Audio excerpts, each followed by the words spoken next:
Hello. Welcome to my channel. It's your girl Sharon, aka the Melanin Nostalgic Runner, and we are back for another episode of the Real Housewives of Atlanta. This is season 16, episode 5, and it's called About Last Night. So before we get into the review, let me just do some few housekeeping things real quick. So I think I mentioned I actually have a video on my channel that mentions content updates, so definitely check that out. But that does kind of explain why the reviews are going to be kind of behind. We've got about one more week of that, and then hopefully we'll be back on schedule. I am in the middle of moving, so that's kind of what's going on.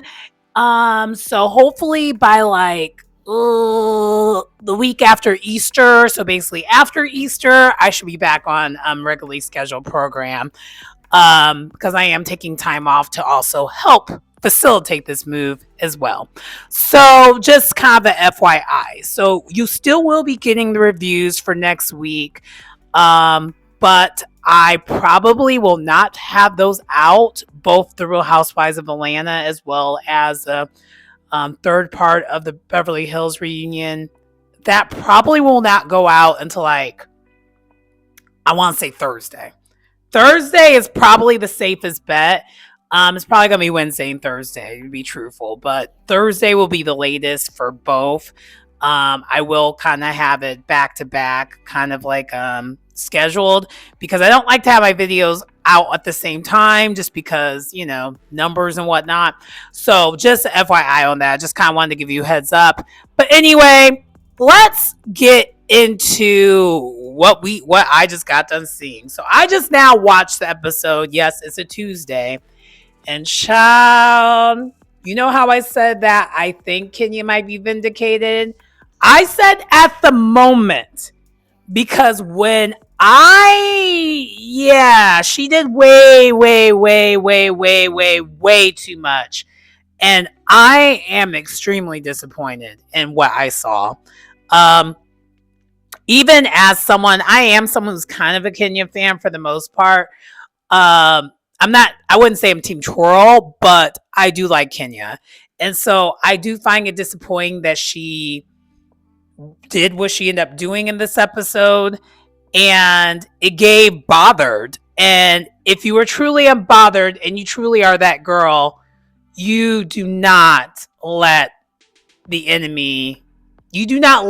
anyone see you sweat. And she did the complete opposite of that. So we'll get into it because it is at the very end of it. And I hate even how at the end there was that message that the producers put on the channel.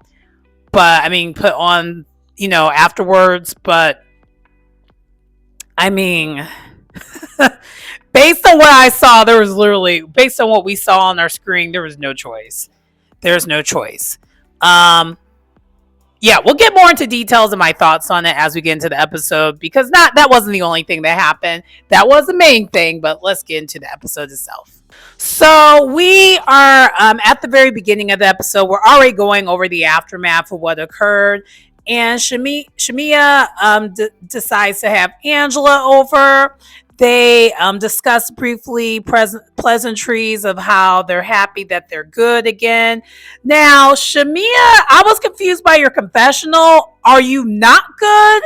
But I guess I understood after the fact. She basically was alluding to me and Angela are good, but then the drama still happened at her event, which wasn't really necessarily on her, or was it?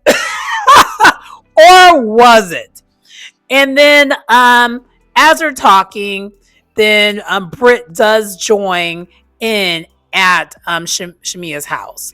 And so all three of them are there and they're talking over everything that occurred. And Britt immediately is dialing back what she did and is like apologetic, but I kind of want to know y'all thoughts on this. When I initially saw her being apologetic and stuff, it gave to me that the producers told her she needs to apologize. Not really. It didn't seem like she was genuine about it.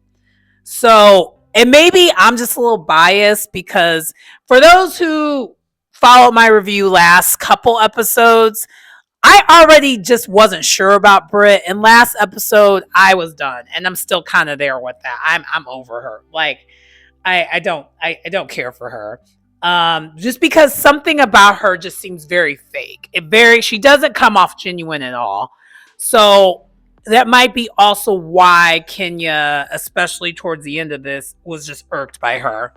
Um, but maybe also too, that might be also why, I don't know what's happening here, but like, I guess when Britt was trying to be apologetic about it, it didn't make any sense because then she was trying to explain what the issues were, but it was so like her issues are completely one sided. And she sounded crazy trying to justify her actions. And to me, if you're truly sorry, there's no justifying your actions. And there's no you doing this one sided beef thing. She really didn't sound apologetic at all this episode, all the way, even though she's saying the words. I just, honestly, I didn't believe it. But then we also find out that, child, the question that was asked, I feel like a lot of us, including me, I thought it was Kelly who did it. Angela put that question in there about can they get along between like Britt and Kenya. And immediately, but I think Angela, this is me giving her some bail. I don't think she knew that Britt was going to do what she did. I thought she thought that this was going to be a way to help, create another olive branch and everything was going to be kumbaya. But Britt was on a whole entire different kind of time, and she was literally the only one that was on that different kind of time. And even when Britt was trying to say that she got interrupted, when the producer showed the interruption, it didn't come off as like a disrespectful interruption. It came off as a normal flow conversation interruption. But maybe I didn't take any offense to it because I didn't interrupt. I unfortunately interrupt people a lot. Like, I don't mean to. It's just a thing that I do, especially if like I like am going to lose my train of thought. But and then also too, there was a pause in the conversation for her to interject, for Kenya to interject. So to me, it didn't come off as interrupting either way. But Britt is just like, she's apologetic. And both Shamia and like Angela, pretty much all the women in the group for the most part are just like, I don't think Kenya is going to be okay with you because you threatened her with a gun. And it doesn't seem like Britt is quite grasping that was way too far. That was like not okay. And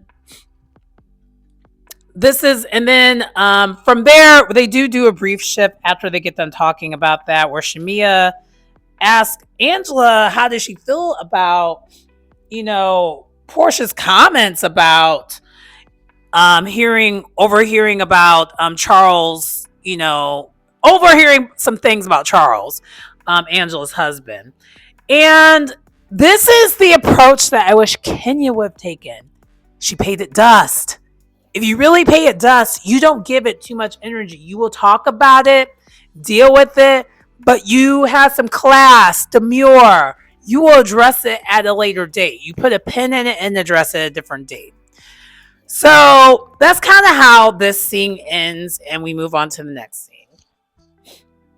So next we see Portia meeting Kenya at Kenya's hair spa. And then Kelly also joins them as well.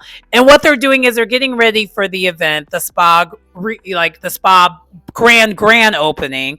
Because we also found out that Kenya, two years ago almost, so basically a season ago. But I mean, Land has such a long hiatus. Seems like it was longer than that. We did find out she already did do a soft opening. And this is supposed to be like the large grand opening. And it's also her way to help get customers in, because she did share in the last episode she is struggling with getting customers in to enjoy her spa. So one of the things that she is planning on doing with this event is she's going to have models. So she has the ladies helping her pick out models for the event.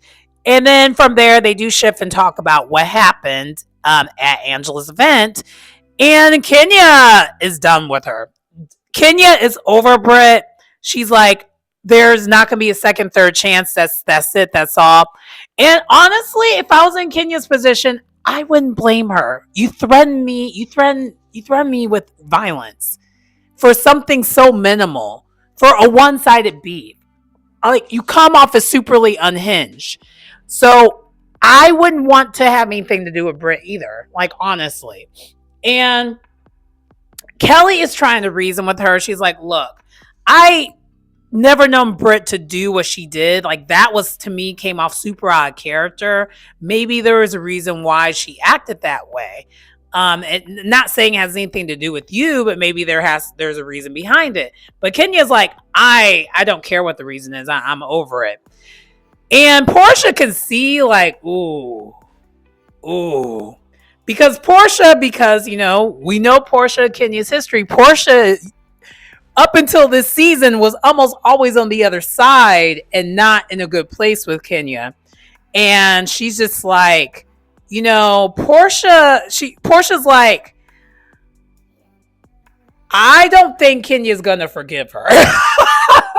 Knowing what I know about Kenya, this is not going to be it. Like, at least when it came to like Portia and Kenya's history, there was a history that led to them not getting along. It wasn't like an immediate thing.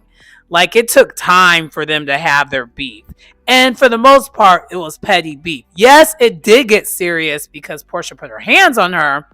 But other than that, and also too, I think a lot of us are forgetting as an audience, outside of what happened towards the end of this episode, Kenya has not been that mean girl Kenya, and really that villainous version of Kenya for years.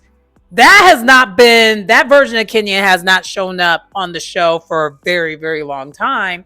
Because also too, how would that look if she was still acting like that and she's basically in her late 40s, early 50s?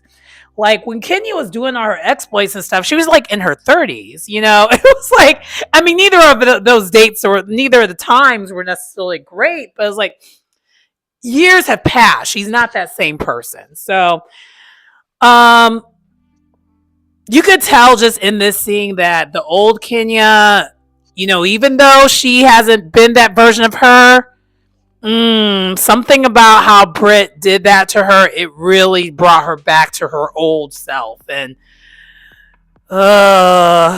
old Kenya cannot hang with 2025. That version of a Kenya is not 2025 okay. That is early 2000s okay. And even then, it's still kind of like, ooh, but it's either way, it's cringe. But yeah, I'm just gonna leave it at that. Let's move on to the next thing. Next, we see Angela. She's meeting with her oldest daughter, Amari, and they meet at this coffee shop in Atlanta. And side note, I think I've been to this coffee shop before. I think it's like the one that's like off of like one of the trails, walking trails that's in the city. If I'm wrong, let me know in the comments, but it just looked familiar to me because I when I was in Atlanta, that was like one of the coffee shops I really enjoyed, but let me know if I'm wrong.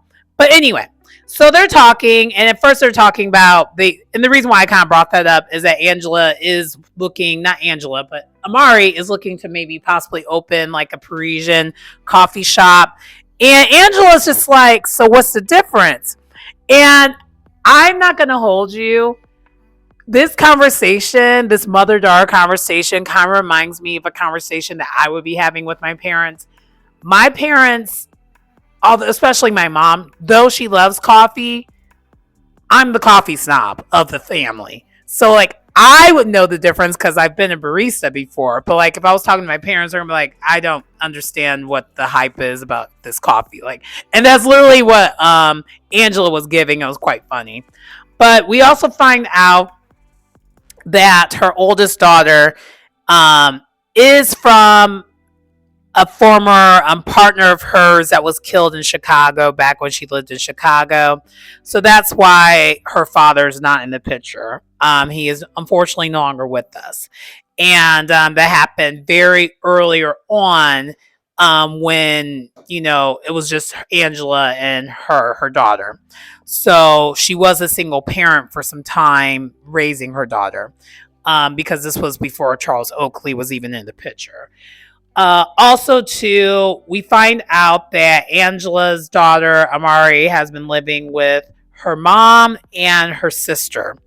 And what has occurred is that Angela, once she started making her money, making her coin, she bought a house for her mom. And right now, she's not getting along with her mom. And that was one of the first questions that her, um, daughter asked, like, I thought grandma was supposed to be here with us. And Angela's like, we're still not in a good place. And we found out last week there were some reasons behind it. But I'm starting to realize there seems like there's a lot more going on with that than what she told us. Now, at first, I thought she was giving us some fluff reason to what she told us, which she definitely was.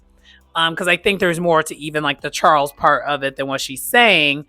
And even later on in the episode, you kind of can see there's more to it than what she's saying.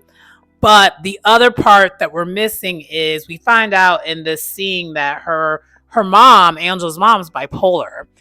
And so that relationship has been a struggle because of her mom being bipolar, and also her mom not real necessarily taking care of her health being bipolar. And then, basically Angela has been like the mature one and had to be the mature one and step up, it sounds like. And basically, as someone, for those who know, like that is very common in my family too. And I even have actually kind of actually have a similar dynamic when it comes to my mom a little bit, without spilling too much tea. We're not string. That my mom's my bestie. Like, it's quite the opposite. But when it comes to the struggles of your parent being not well, but they still should be your parent, but like they can't be your parent because they're not well. So it makes the mother-daughter dynamic, very weird. It's almost like a friend dynamic versus a mother-daughter dynamic. That's something like throughout the years I've always kind of struggled with. Of course, now I've gotten way better about it because I've been years of therapy and whatnot, but neither here nor there. But I can see where there's some problems there. And I hope we get more information when it comes to that. But also, too, basically, because of those struggles, the income is coming from, as far as like them, living, is coming from Angela. And so they're basically living off of Angela.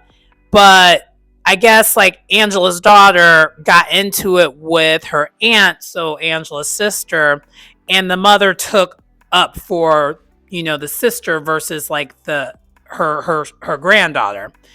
But I'm also noticing just in this scene that the daughter is not completely innocent either. It just seems like there's a lot of horrible communication across the board happening. And basically Angela didn't know anything about it, and the daughter internalized it. And so it's just, there's a lot of just strained family dynamic issues that are going on, even in this scene alone. It was kind of a lot, to be honest with you. I can't believe they were talking about all this in a public setting like that, because it was way heavier than what they were coming off as. Like, I was like, I wouldn't be having this kind of a heavy conversation in public like that. But that's just me.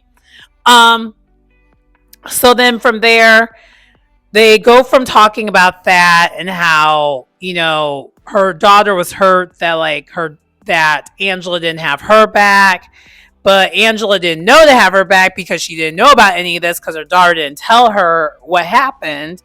And so now she's like, well, if I knew about it, I would have been able to protect you. And Angela's daughter just kind of feels a way about it. She's like, well, stop supporting them financially if they're going to do all this. And I can see why the daughter would say that, but the daughter is definitely giving, girl, you are young. You have not really been outside enough to be saying all that. And let's just keep it there. Let me just go a little bit more in detail, and we'll talk more about it more. Sorry, you know me. I like to cut my videos in segments because it's hard to It's hard to edit it when I make it really, really long. If I was to talk the whole entire time for how long I talk, because I'm very long winded, it would take forever for me to upload on YouTube. I'm just gonna say that. But anyway, back to what we were saying though. So I get where Angela's daughter is coming from. She's talking out of someone who is, she's definitely Gen Z. Gen Z is that generation, they don't take crap. They don't care if it's your family. They just are that type where they're just like, I'm going to cut you off, whatever. I am a elder millennial, so like I have some of those traits where I will cut people off, but like it's going to take some time. I think the communication, all that needs to happen first before you do all that. Um, Suddenly cutting someone off, that seems like a lot.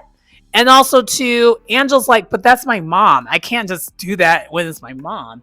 And I feel the same way.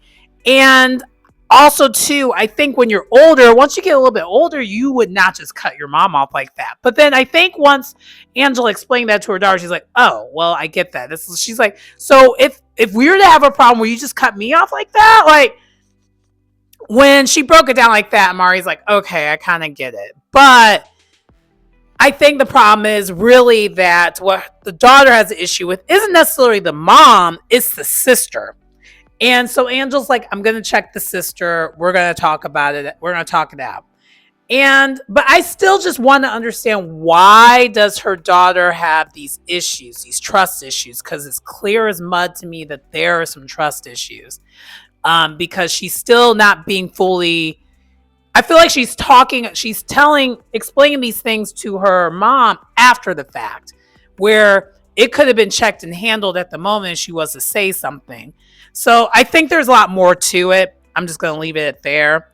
But then also, too, the other thing that was mentioned in this scene is that her daughter got married and told nobody, like including including Angela. Angela found out 4 months later that her daughter was married.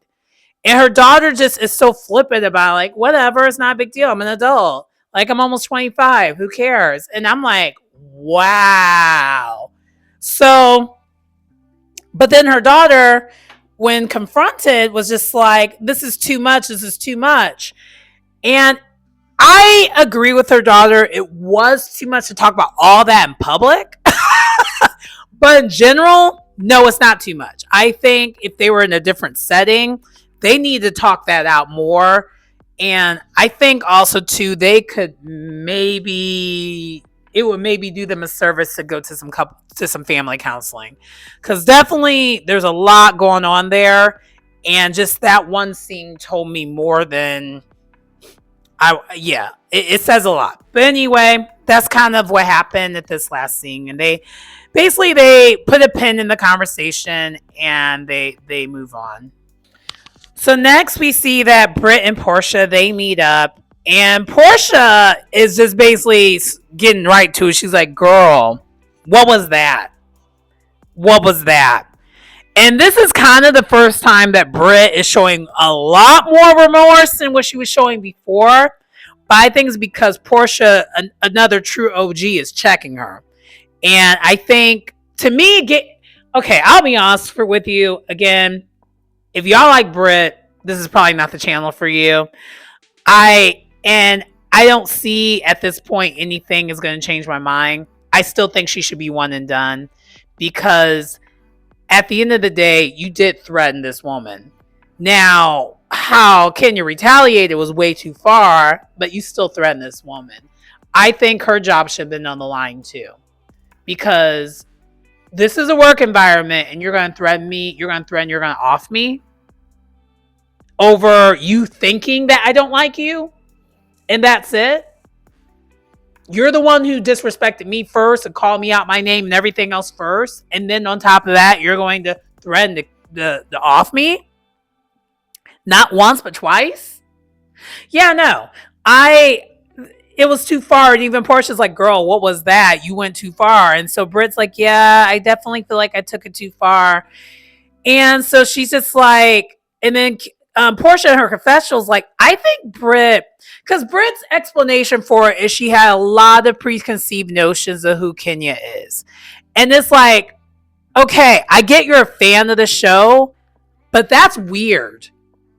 You basically went off of what you heard about her and what you saw on the show versus you actually getting to know her. That's weird.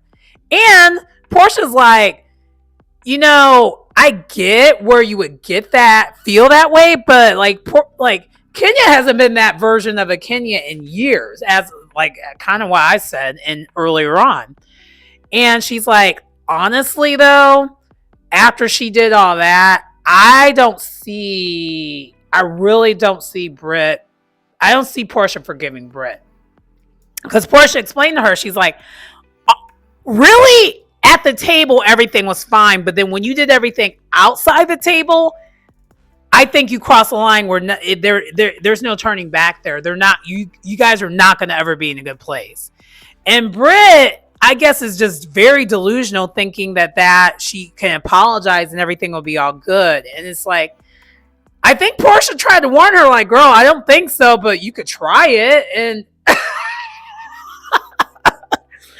but I don't understand why she thought they were going to be all good either. It just was very confusing. And this is why I'm just so mad that Kenya did what she did, because all she had to do was pay her dust, and she probably would have been one and done this season. Because at the end of the day, Britt is not that interesting. No one finds her interesting. And if anything, most of the fans find her very unlikable. So all you had to do was just channel your inner Beyonce and go on mute whenever she's around, ignore her, pay her dust. Like, even what you were doing leading up to you doing what you did, you could have did that, and that's all that needed to happen. But I kind of, yeah. Yeah. Anyway, moving on. So next we have this brief scene with Angela and Charles, and they're basically Angela's repainting in their actual house that they're staying in, but also too, Angela finally does tell Charles what Portia said, and Charles' reaction was literally the reaction that I thought it was going to be. He did not care at all. At all. And then also after that, then we had Angela trying to talk to Charles about what's going on with her daughter and what's going on with her mom and her sister. And Charles did not want to hear anything about it. And Angela, in the confessional, she's saying, when it comes to like family business, he doesn't want to hear anything about it. But what he alluded to, though, was that I'm not good with my family, so I already have my own family drama with my own family, so I don't necessarily need to hear about your family drama too, which was really kind of interesting. And like, I don't know, I would not be okay with that personally, because I'm like, y'all are husband and wife. I think y'all should talk that over. But I guess part of me thinking from Charles' standpoint, I don't know if he wants to talk about it on camera. I think that's kind of what it is to me. And maybe that's just me shooting him bail.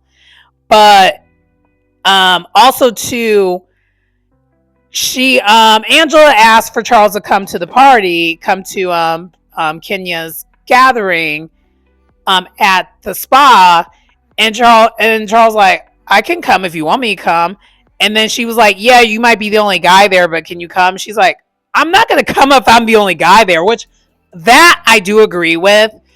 And I understand why Angela wanted him there, because it seems like what overarching thing in this scene that I got out of this is that Angela does not necessarily feel supported by Charles. And I think that's why she wants to do counseling, like couples counseling. So to me, earlier on, like I think it was episode 2, talking about a reconciliation or a renewal ceremony. Why?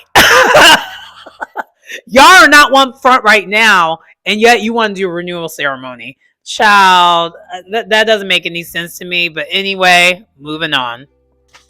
Okay, so now it's the day of Kenya's event, and it is a big deal. So the fact that Kenya did what she did was wild to me because she had all of the media at this event.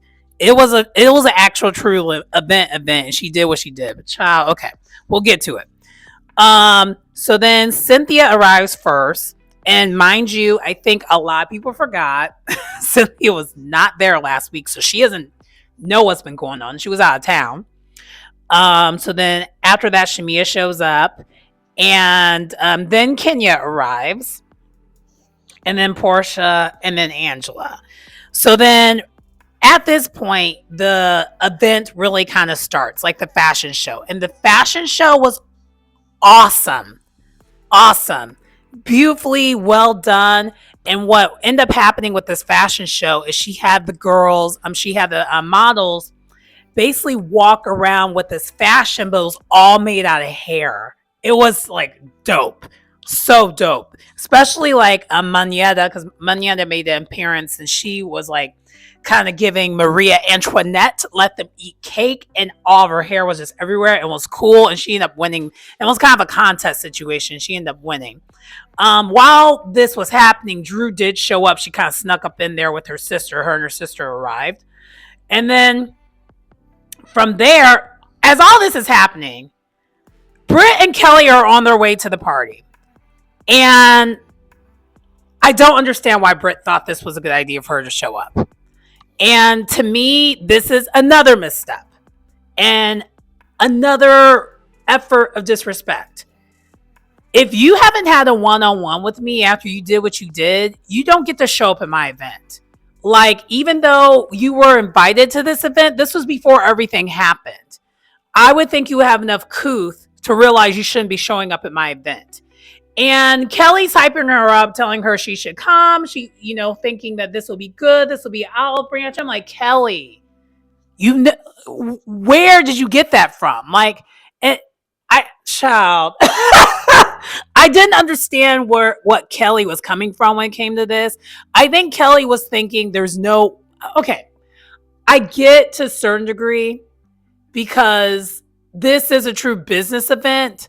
So as a businesswoman, would I let someone who I don't like ruin my business opportunities and future ventures in life? Absolutely not. And I'm sure Kelly was thinking from that standpoint. But it's like, I don't understand why we're brushing over the fact that this girl threatened Kenya with violence and using a pistol on her. Pistol and whips. Like, why are we acting like that didn't happen? I don't get it. Like, I don't understand it, especially considering how Atlanta and I think Atlanta is kind of known for having some gun violence too. So it's just kind of like, why would we be okay with this? So they're still arriving there, and the ladies, as all this is happening back at the event, are talking about the situation.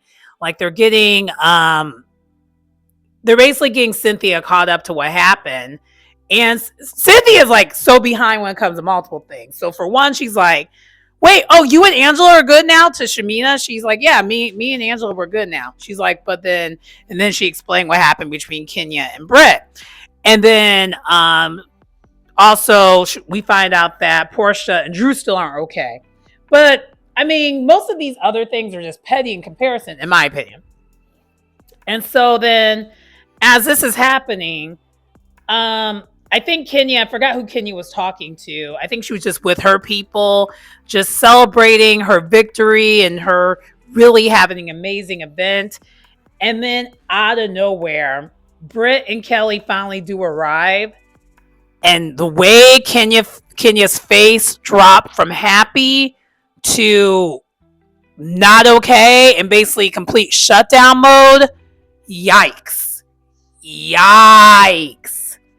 Like, honestly, you could see in her face that Kenya was activated. Like, I saw old Kenya right then and there. I was like, oh, this is not going to go well. Not going to go well. I almost forgot. So during the event, Portia and Drew did finally talk to each other, and they're still not good. They're still not good. Portia's calling Drew a liar, which she is. She do be lying. And Drew is trying to play innocent, like I'm not doing anything crazy, even though child is giving messy. And so they're still not good, and really nothing else happened outside of them basically clarifying that they're still not good. So I guess that's the other reason why I kind of almost forgot about it. But yeah, that also did occur at this event before things popped off between before Kenya did what she did. And so Britt immediately tries to, at first she starts talking to all the ladies, introduces herself to all the other ladies first. And it's just like, girl, if you were genuinely trying to apologize to this girl, I would have went to Kenya right away, gave her the flowers, and then bounced. Like, you didn't need, like, why are you trying to introduce yourself to all the other ladies? It's given you wanted to be seen. And anyway, so then she tries to give the flowers, and she's just like, no, take that somewhere else. And so Britt leaves because she knows she's not welcomed. And Kelly is still there. And Britt's just outside. And at this point, Kenya gets completely activated. And this is where it went from hell to the 100th layer of hell. And I wish I was joking, but it went bad. So Kenya decides she's going to do a speech. And she basically has a speech about all her haters. And the whole entire time, she literally explained what happened to everyone there, press and everyone, when it comes to like the Brit situation. And then from there, not only does she go there and do that, she was like, remove these flowers. I don't want them. And then Kelly's like, well, can you at least keep the card? And she's like, no, I don't want these. And Kelly, it's like, girl, what are you doing? And Kelly went from being like smiling stuff to be like, oh. I don't understand why Kelly thought, and this is the part that I just don't understand. Why did Kelly think that Kenya was going to be good with this? I don't understand why she thought that, especially considering that Kelly talked to Kenya about this earlier on and knew how Kenya was giving it up. Like, I don't understand why she thought it would be any different, but whatever. And then so from there, then Kenya proceeds to say, as she's talking about Britt, she then goes into like, well, I looked into her background. I did a full-on background check and just started showing these pictures of her. And the first picture was like a stunt in the show, but then she just kept going and it just got worse and worse and worse up until the last picture, which was basically revenge pee. She revenge pee her. And if you understand what that means, YouTube, you already know what it is. And it's like, Kenya, how are you going to start this speech? Like, I am that B, will forever be that B. I'm still that B, basically quoting Meg Thee Stallion, but then you change your event from being about you to being about this one person. Now, I don't understand why you would do that. And that last picture was too much, to the point where, like, when she did the last picture, everyone in that audience was disgusted. I think Kelly left before the second version of what happened there. Kelly didn't even see that last part. Kelly left. But then when it got to that third part, everyone was just disgusted. Portia, everybody was disgusted. And immediately after everything happened, the party was over with, clearly, because it was just like, okay, we just saw a crime. Like, what the heck? Like, the difference is, unfortunately, Britt threatened you with a crime. You actually committed the crime. I'm sorry, but you committed a crime on TV, live TV. There's no way around that. So I can't, as much as I understand why Kenya felt the way she felt, but like, I feel like Kenya must have snapped throughout all the years of being on this show. I don't think it was just a Brit thing. I think she just had enough, period, in my personal. It seems like it, at this point, that kind of reaction was team too much. But also, Brit's overreaction was team too much. I just don't understand it. And I kind of see why. So Cynthia went to her right away and kind of just let her know, like, girl, I'm disappointed in you. Why would you do that? While as everyone else walked out immediately. Minus Drew. Drew the whole entire time was just stuck on shock. And I was kind of, when I was watching it back, I was shocked. And it's crazy too, because we heard the rumors of this happening, but seeing it is a whole entire other thing than like actually hearing about it. This lady had this spectacular, amazing, professionally well done event that probably was not cheap. And then she, within 3 minutes of the event, towards the end of the event, cheapened it. That's what happened. Yeah. So I kind of want to know what everyone's thoughts is when it comes to the rest of this episode. I was very disappointed. And then at the very end, they basically said, after this, we decided not to film with Kenya anymore. So it was a network decision. It wasn't a Kenya decision. Kenya has been trying to spin it and say it was her decision. And it's like, no. I was under the impression that maybe it wasn't, but like, no, it definitely was. It definitely was a network decision. And I understand why, because there's no righting that wrong. There's no way to make what she did okay. There's no way around it. Like, at all. And honestly, looking back, I still said what I said, and I mean it. I still, in my heart of hearts, feel like both parties should have gotten their slips. I think Britt should have got her slip, honestly, after she did what she did, or at least been suspended from being able to film. And then, but also too, if that would have happened, guess what? Kenya would have never reacted that way. So Kenya would have still been on the show. But I understand at the same time, they've been not wanting her on this show. Like, by they, I mean, I feel like they want her off the show because she is one of the highest paid housewives on the show. And they are definitely, Bravo's definitely in this era of wanting to have new people on the show and wanting to not have to spend as much money. Like, we're in a decline. And the Housewives, as a whole, as a franchise, not just Atlanta, is on the decline. So if there's a way for these higher paid housewives to no longer be on the show, and if you literally give them the reason, which Kenya literally just did, they're going to get rid of you. And that's exactly what happened.